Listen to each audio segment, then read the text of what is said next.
Puji nama Tuhan. Shalom saudara yang ada di rumah. Apa kabarnya? Dahsyat, amin. Yang dahsyat boleh berikan tepuk tangan yang meriah buat Tuhan kita. Haleluya. Mari sama-sama kita berlari buat Tuhan kita. Hey.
Katakan masa laluku, masa laluku lari basuh darahmu, semua gagalku lari terus olehmu.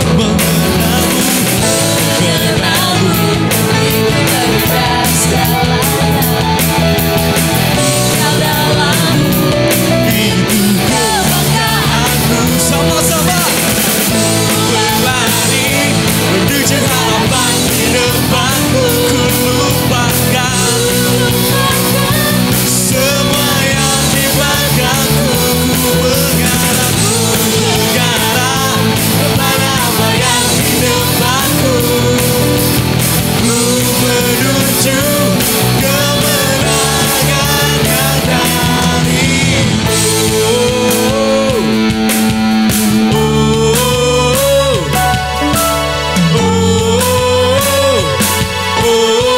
Ikutin gerakan saya ya.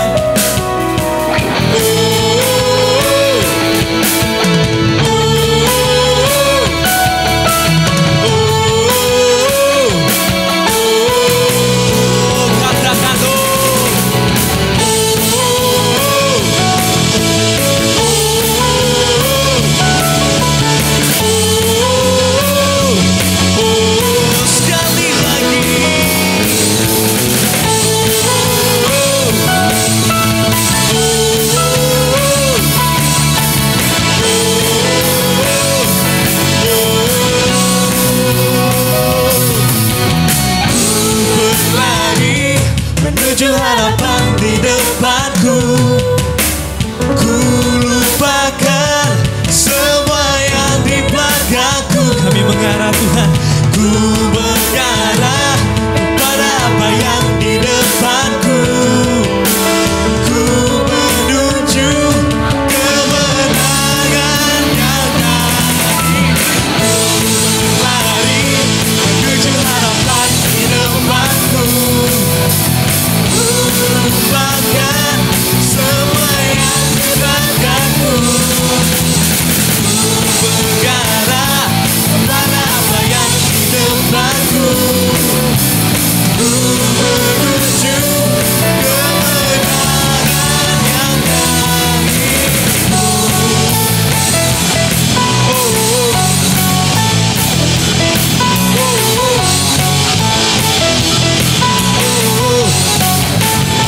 Berikan tepuk tangan yang meriah buat Tuhan kita yang dahsyat. Haleluya. Yes Lord. Mari semua jemaat yang ada di rumah, mari kita satukan hati kita berdoa lebih lagi. Bapa yang baik, Bapa yang tata di dalam surga, kiranya Tuhan kami mengucap syukur karena Engkau masih memberikan kami nafas kehidupan untuk lebih lagi menyembah-Mu Bapa. Tuhan, sekarang kami ingin menyembah-Mu, biarlah hati kami, pikiran kami, semua hanya untuk kemuliaan nama-Mu Bapa. Terima kasih Yesus. Haleluya. Amin.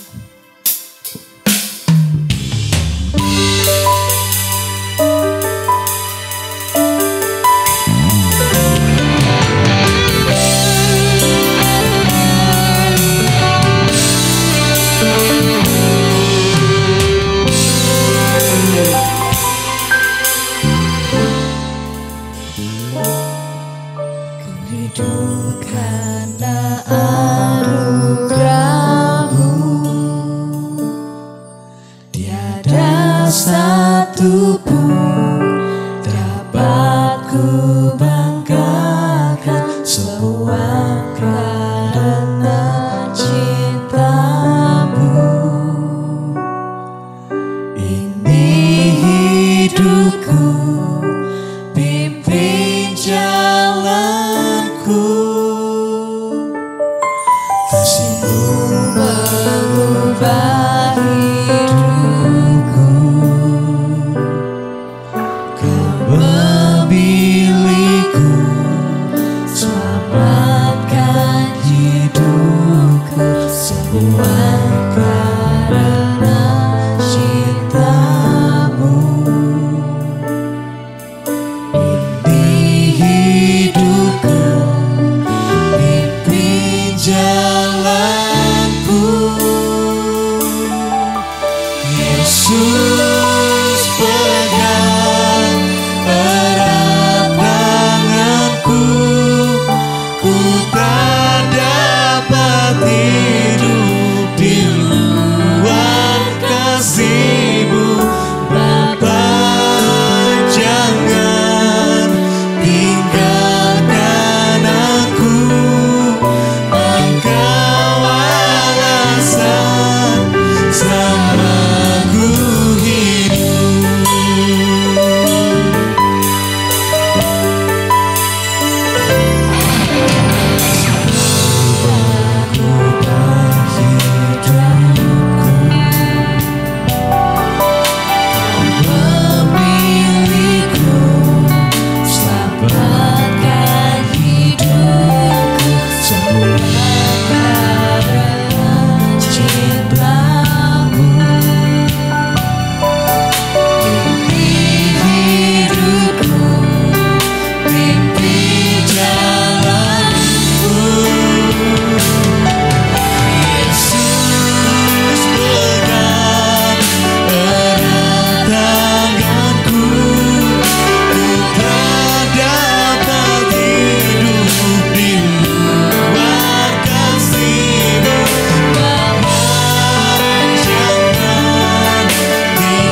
alasan untuk kami tidak membesarkan Tuhan dalam kehidupan kami.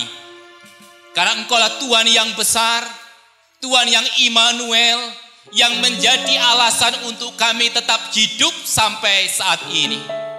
Dan saat ini Tuhan, kami persiapkan diri kami untuk mendengarkan firman-Mu. Kiranya Roh Kudus mengurapi kami semua, mengurapi seluruh anak-anak Tuhan yang ada di rumah masing-masing, yang ikut bersama-sama saat ini Tuhan beribadah memuliakan Engkau. Bahkan kami yang di tempat ini sama-sama diurapi oleh Tuhan. Dan kami rindu firman-Mu ya Tuhan, firman yang menghidupkan, firman yang memberi kekuatan, firman yang mengajar kepada kami. Karena kami tahu Tuhan, kami hidup oleh karena firman-Mu. Dan kami siap untuk mendengarkan firman-Mu. Hanya di dalam nama Tuhan Yesus kami siap untuk mendengarkan firman-Mu. Sama-sama katakan, amin. Salam kepada seluruh jemaat Tuhan dimanapun berada, terlebih jemaat Tuhan yang berada di rumah, yang bersama-sama dengan kita saat ini beribadah pada minggu hari ini. Jemaat yang dikasihi oleh Tuhan, kita bersyukur bahwa tidak kita pungkiri dalam situasi apapun, sekarang kita sudah masuk di bulan yang terakhir di tahun ini. Dan tentu saja ini adalah wujud penyertaan Tuhan. Bahkan kalau di kalender gereja, kita sudah memasuki Advent yang ketiga, yaitu menantikan akan hadirnya Mesias itu. Dan itu membawa kepada kita satu pengharapan di tengah-tengah situasi yang tidak ada harapan. Dan pada hari ini kita akan belajar bersama-sama satu tema, yaitu kasih yang mempersatukan. Dan saya akan mengambil firman Tuhan dari Kolose pasal yang ketiga, ayat yang ke-12 sampai ayat yang ke-14. Dan saya akan membacakan buat kita semuanya. Dan saya berharap seluruh jemaat Tuhan yang ada di rumah juga bisa bersama-sama kita membaca dan merenungkan firman Tuhan ini. Demikian firman Tuhan. Karena itu, sebagai orang-orang pilihan Allah yang dikuduskan dan dikasihinya, kenakanlah belas kasihan, kemurahan, kerendahan hati, kelemah lembutan, dan kesabaran. Sabarlah kamu seorang terhadap yang lain, dan ampunilah seorang akan yang lain, apabila yang seorang menaruh dendam terhadap yang lain. Sama seperti Tuhan telah mengampuni kamu, kamu perbuat jugalah demikian. Dan di atas semuanya itu, kenakanlah kasih sebagai pengikat yang mempersatukan dan menyempurnakan. Amin. Sedemikian jauh pembacaan firman Tuhan.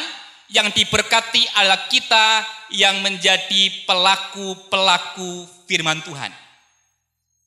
Jemaat kasih oleh Tuhan, surat Kolose ditulis oleh Rasul Paulus. Dan surat Kolose adalah bagian dari beberapa surat yang ditulis dari penjara. Dan ketika kita memperhatikan bagian ini, saya ingin mengulas terlebih dahulu tentang ada masalah apa yang dihadapi oleh jemaat yang ada di Kolose. Bahwa minimal ada 3 masalah yang sedang dihadapi oleh jemaat yang ada di Kolose. Bahwa ternyata orang Kristen sedang diperhadapkan dengan adanya satu pemahaman dari budaya Yunani yang menekankan satu sifat kehidupan, perilaku kehidupan yang menolak kenikmatan, tetapi secara ekstrim. Mereka menyiksa diri mereka dengan berbagai-bagai kegiatan yang sampai menyiksa tubuh fisik mereka. Tujuannya untuk apa? Memprotes kepada orang-orang yang mengagung-agungkan hedonisme atau kenikmatan-kenikmatan itu. Tetapi yang menjadi masalah adalah pada akhirnya pemahaman ini menolak akan keutamaan Kristus. Sehingga mereka sedang menghadapi satu ajaran palsu yang membawa mereka tidak lagi mengutamakan Kristus, tapi mengutamakan usaha dari diri mereka sendiri. Lalu masalah yang kedua adalah bagaimana orang Kristen sedang diperhadapkan dengan hukum Taurat oleh orang-orang Yahudi. Mereka menyalahgunakan hukum Taurat untuk memberikan beban kepada orang-orang Kolose yang bukan orang Yahudi, sehingga mereka dibebani dengan segala aturan-aturan yang ada. Tentu ini kembali menjadi tantangan karena mereka pada akhirnya berpikir jadi orang Kristen ternyata penuh dengan beban-beban aturan, padahal keselamatan itu adalah kasih karunia. Dan ini menjadi tantangan yang mereka hadapi dan mengaburkan akan karya keselamatan yang Yesus berikan. Lalu yang ketiga, ternyata di Kolose terjadi satu penyembahan-penyembahan kepada dewa-dewa atau kepercayaan-kepercayaan yang bersifat spiritual.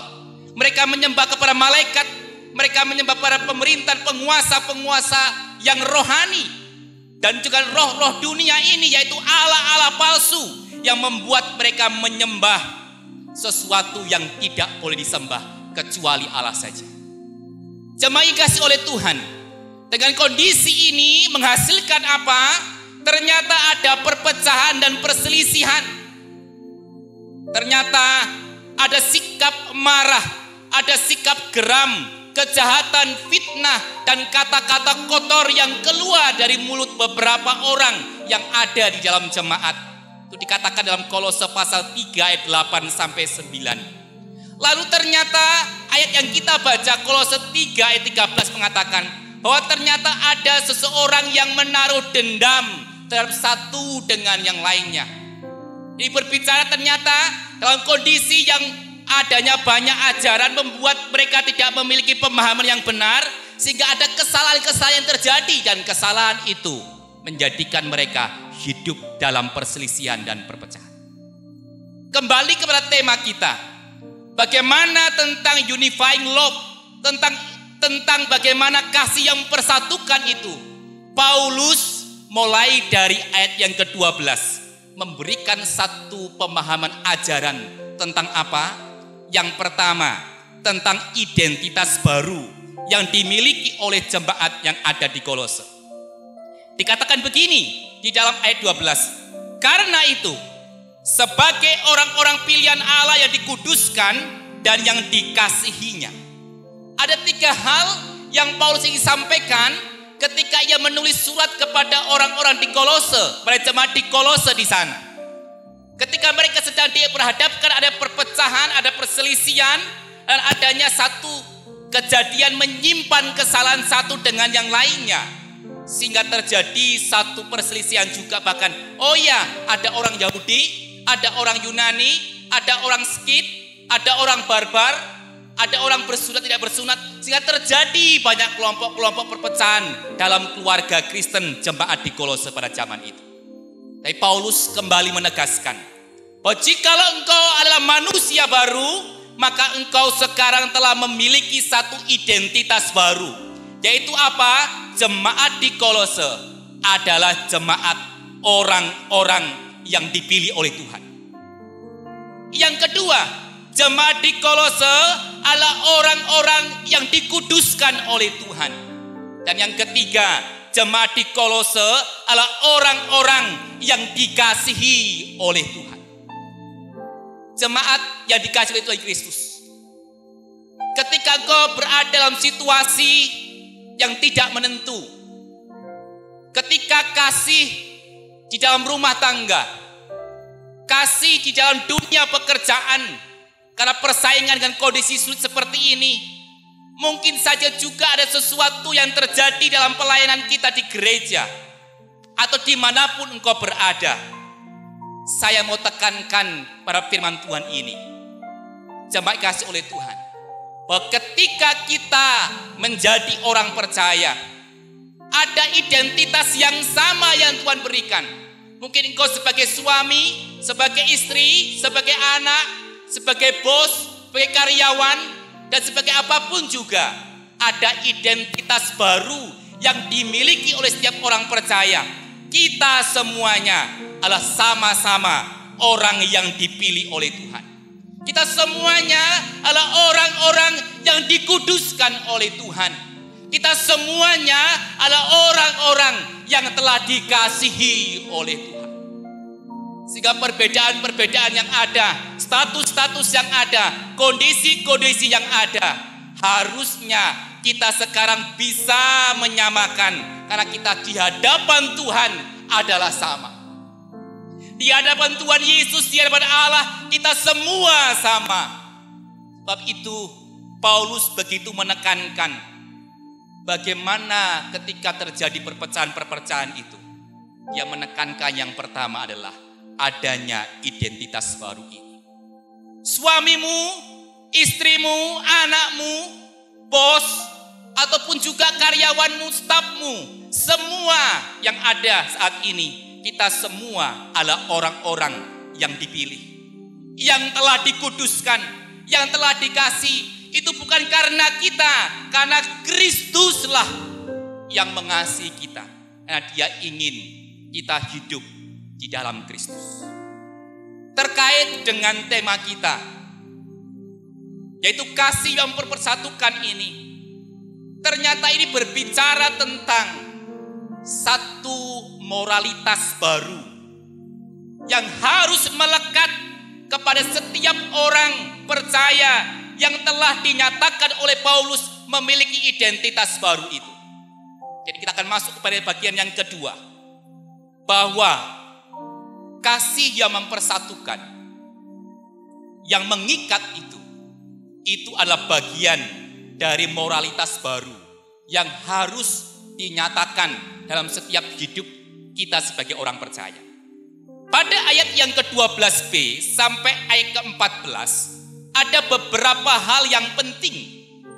Bahwa ternyata Paulus ketika ia telah menjelaskan tentang identitas baru yang dimiliki, maka ada satu metafora bahwa setiap orang yang telah dipilih, yang telah dikuduskan, yang telah dikasihi harus mengenakan jubah rohani, harus mengenakan pakaian rohani. Digambarkan oleh Paulus. Yang pertama ada 5 kebajikan, yaitu belas kasihan, kemurahan, kerendahan hati, kelemah lembutan, dan kesabaran. Sudah dijelaskan oleh Bapak Gembala tentang pokok-pokok ini. Tetapi saya ingin menjelaskan bahwa kelima kebajikan ini sebenarnya telah dituntaskan, dikerjakan oleh Yesus. Dia adalah orang atau pribadi yang memiliki hati yang penuh dengan belas kasihan. Dia adalah pribadi yang penuh dengan kemurahan. Dia adalah pribadi penuh dengan kerendahan hati, kelemah lembutan, kesabaran. Dia rela mati untuk menebus kita. Yang dimulai dari peristiwa kelahirannya dan peristiwa pencobaan-pencobaan yang dia alami sampai ketika ia harus mati di kayu salib. Bahkan ketika ia bangkit dan sekarang sedang menanti kita untuk bersama-sama dengan dia. Adalah contoh pribadi yang penuh dengan belas kasih, penuh dengan kemurahan, penuh dengan kerendahan hati. Karena dia adalah Allah yang mau jadi manusia, bahkan mau menderita bagi kita. Dan kelemah lembutannya, di mana ia bergantung kepada Bapa. Dia selalu pribadi yang lalu berkata, kehendak Bapa yang kukerjakan. Dan ia melakukannya dengan penuh kesabaran. Bapak Ibu jemaat kasih oleh Tuhan, ternyata kelima kebajikan ini bagaikan baju yang berlapis-lapis yang harus kita kenakan. Ada satu penggambaran tentang jubah imam besar. Itu adalah terdiri dari berbagai macam pakaian yang dipakai secara berlapis-lapis. Dan Paulus mengucapkan dalam bagian ini, menuturkan ada 5 kebajikan. Yang pertama, sekali lagi, belas kasihan, kemurahan, kerendahan hati, kelemah lembutan, kesabaran. Ternyata dalam bagian ini Paulus mengatakan kelima kebajikan ini tidak mungkin bisa terjadi. Moral baru ini tidak mungkin bisa dilakukan oleh jemaat di Korintus tanpa ada 2 hal yang penting. Dikatakan di situ, sabarlah dan ampunilah. Ini bagaikan satu lapisan baju yang harus kembali dipakai oleh seorang Kristen ketika ia memakai jubah pakaian surgawi. Memakai perilaku-perilaku yaitu kesabaran dan hidup dalam pengampunan ini. Saya mau tegaskan, dalam bahasa Yunani, kata kesabaran atau sabarlah dan pengampunan itu menggunakan aspek present, yang artinya adalah terus menerus. Setiap orang percaya yang sekali kau diperhadapkan dengan berbagai macam tantangan karena situasi ini, situasi dunia yang tidak menentu, ekonomi tidak menentu, mungkin saja bisa terjadi banyak masalah dalam keluarga kita, antara suami istri, antara sesama orang Kristen, sesama anak bangsa, generasi muda, generasi tua. Diperlukan sikap yang terus-menerus mau bersabar. Mau bersabar. Dan yang paling penting di sini adalah mau mengampuni. Kata dendam di situ lebih tepat untuk dijelaskan sebagai kesalahan. Dalam hidup ini, siapa yang tidak pernah salah? Tetapi yang menjadi problem adalah menyimpan kesalahan. Jikalau suami menyimpan kesalahan istri, jikalau istri menyimpan kesalahan suami, jikalau anak-anak menyimpan kesalahan orang tua, pimpinan dan bawahan menyimpan kesalahan itu, maka yang adalah suasana dingin, suasana yang duduk bersama, tetapi seolah-olah kita begitu jauh. Paulus mengingatkan bahwa kita harus bisa mengampuni. Dan dasar untuk mengampuni itu apa? Ternyata adalah karya Kristus. Karena Kristus lebih dahulu mengampuni, maka kita juga harus mengampuni. Dan itu harus kita lakukan terus-menerus. Saya tidak tahu apa yang kita hadapi dalam kehidupan kita hari lepas hari. Tetapi memang kita harus sadar bahwa ya, kita dalam situasi yang sulit. Mungkin ada depresi karena kehilangan pekerjaan. Depresi karena situasi yang begitu tidak menentu ini membuat kita kesalahan kecil bisa menjadi kesalahan besar. Yang akhirnya membuat perpecahan-perpecahan, yang membuat suasana tidak nyaman. Saya sebagai hamba Tuhan pun juga mengalami itu. Desakan-desakan, kebutuhan-kebutuhan, situasi-situasi yang tiba-tiba terjadi yang tidak menentu itu tiba-tiba membuat kita kadangkala menjadi orang yang cepat marah, orang yang pendendam, orang yang geram, suka menyalahkan orang lain.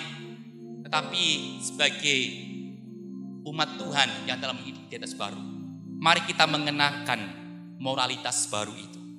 Dan untuk bisa mengenakan itu, mari terus-menerus sabar. Mari terus-menerus mengampuni. Memang tidak mudah, tetapi dikatakan bahwa karena Kristus telah mengampuni, maka kita harus mengampuni. Dia akan memberi kekuatan kepada kita. Dan lapisan terakhir yang mengikat semuanya itu adalah kasih. Di atas semuanya itu, kenakanlah kasih. Ternyata kasih menjadi pakaian yang paling atas, yang mengikat. Kalau dalam baju imam ada pengikatnya, dan pengikat itu adalah kasih. Kalau dalam organ-organ tubuh, memang Bapak Gembala sudah menyampaikan bahwa tulang-tulang ini, organ-organ tubuh yang berbeda-beda ini akan menjadi satu jikalau ada saraf-saraf, ada otot-otot yang menyambungkan satu dengan yang lainnya. Dan itulah yang digambarkan oleh Paulus ketika dia menggunakan kata mengikat dengan kasih. Karena jikalau kita semuanya memiliki kasih Kristus, kita bisa menerima setiap kekurangan, kelemahan, dan keberadaan siapapun. Entah itu suami, entah itu istri, anak, rekan kerja, pimpinan bawahan. Bahkan saudara-saudara kita di lingkungan kita, yang mungkin saja suasana bangsa kita ini penuh dengan keadaan yang mencekam. Tapi jikalau setiap orang memiliki kasih, maka mereka akan menjadi orang yang disempurnakan. Saya memberikan contoh dalam kitab Kolose ini. Dan ternyata jikalau kita menggunakan semuanya ini, maka akan terjadi satu percepatan. Saya berikan contoh yaitu Filemon dan Onesimus. Ternyata Filemon adalah jemaat dari Kolose. Dan Onesimus ini adalah hamba dari Filemon ini. Dan apa yang terjadi ketika kita melihat dalam surat Filemon, bahwa Filemon sedang menghadapi masalah yaitu dengan Onesimus.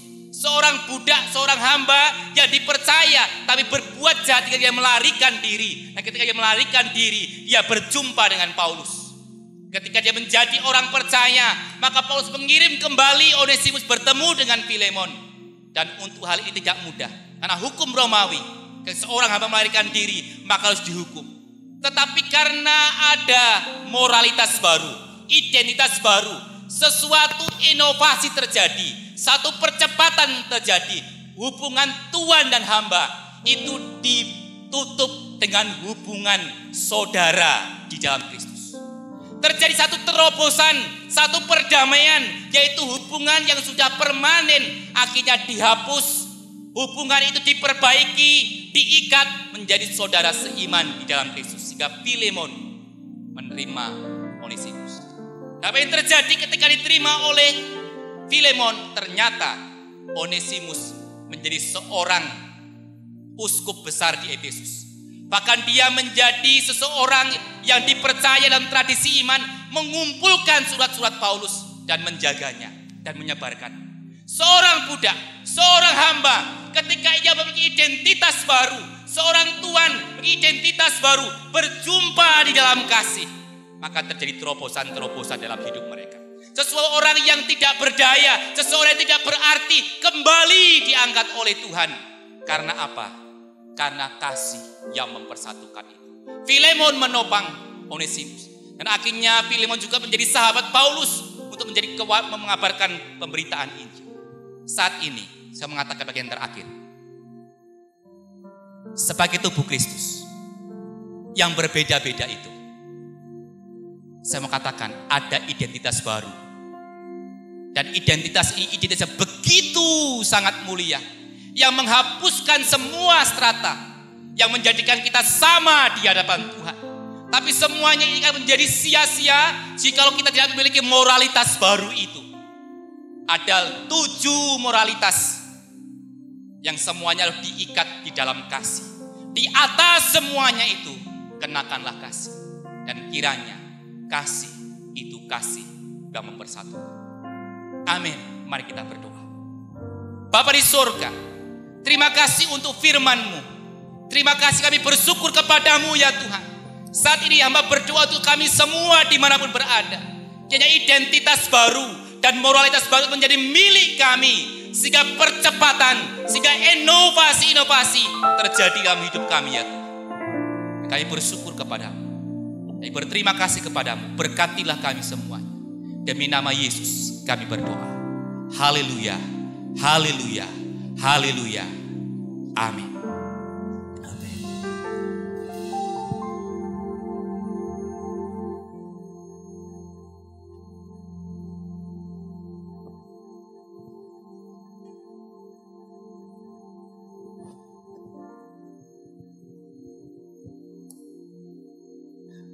Terima kasih Tuhan Yesus untuk kebenaran firman Tuhan di pagi hari ini. Sungguh kami bersyukur bahwa setiap pribadi kami diingatkan bahwa identitas kami adalah identitas yang baru, di mana kami dipilih, dikuduskan dan dikasihi. Sungguh kami bersyukur buat firman Tuhan yang menjadi kekuatan. Dan Tuhan memberkati hambanya Pastor Moses Wibowo. Biarlah urapan Tuhan turun di dalam kehidupannya. Apapun yang dia kerjakan melalui kedua tangannya, Tuhan Yesus buat berhasil dan beruntung. Terima kasih untuk kebenaran firman Tuhan di pagi hari ini. Dan kami pun boleh berdoa untuk Pak Gembala kami, Pak Paulus Eko Dianto.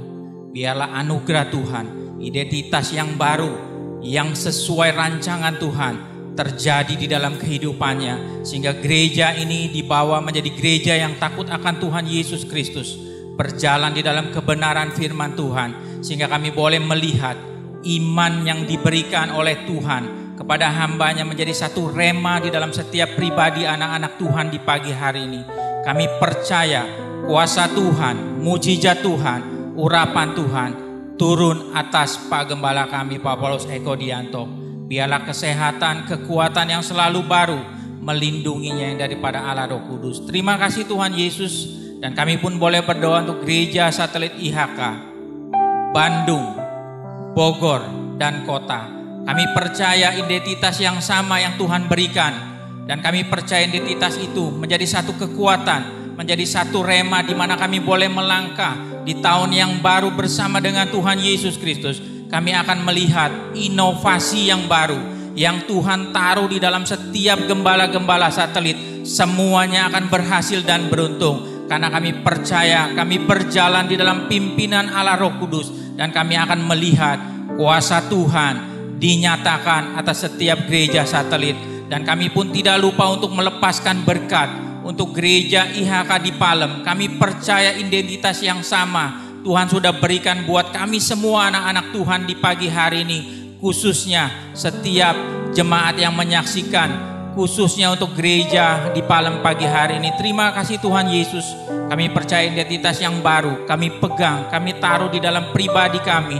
Dan kami akan melihat setiap perjalanan kami menjadi perjalanan yang berhasil dan beruntung. Karena Tuhan ada di dalam hidup kami. Kasih Tuhan nyata, urapan Tuhan turun, identitas yang selalu baru di setiap pagi. Terima kasih Tuhan Yesus. Sebelum kami akhiri, kami akan mengangkat tangan kanan lebih tinggi di atas kepala kami. Dan kami akan memperkatakan kata-kata iman.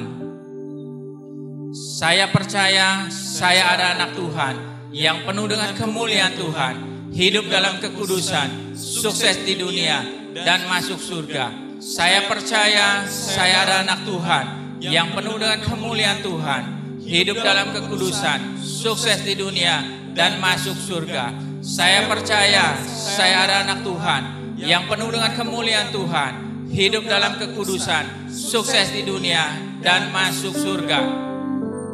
Terima kasih Tuhan Yesus untuk kata-kata iman yang kami panjatkan.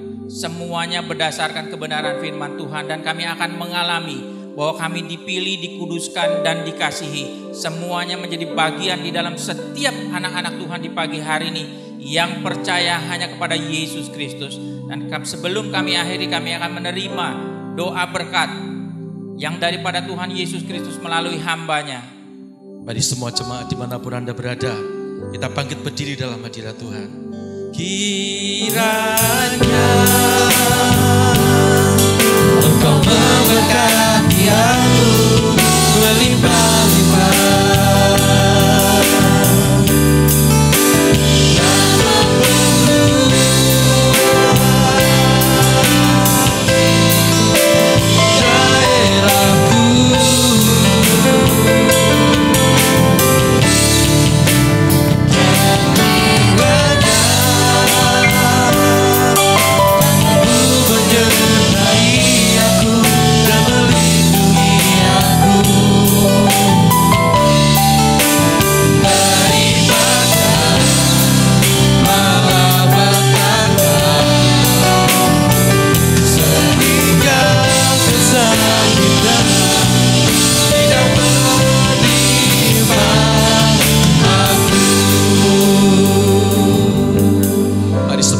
Terima doa berkat, mari berikan tepuk tangan yang paling meriah untuk Tuhan yang dahsyat. Haleluya, haleluya, haleluya. Semua mari kita angkat kedua tangan kita tinggi-tinggi dalam hadirat Tuhan. Kekasih-kekasih Tuhan, jemaat IHK dimanapun engkau berada, terimalah berkat yang melimpah-limpah dari Allah Bapa, persekutuan dan kasih sayang dari Tuhan kita Yesus Kristus, penyertaan, penghiburan, serta kuat kuasa dari Allah Roh Kudus, menuntun, menyertai, memberkati, bahkan menjadikan kita kepala dan bukan menjadi ekor, naik terus dan tidak akan pernah turun, mulai hari ini, bahkan sampai selama-lamanya. Demi nama Tuhan Yesus Kristus, kami sudah berdoa, terima berkat yang dahsyat, yang luar biasa. Haleluya, bersama dengan saya berkata, amin. Amin, amin, amin. Selamat hari Minggu. Tuhan Yesus memberkati. Salam IHK.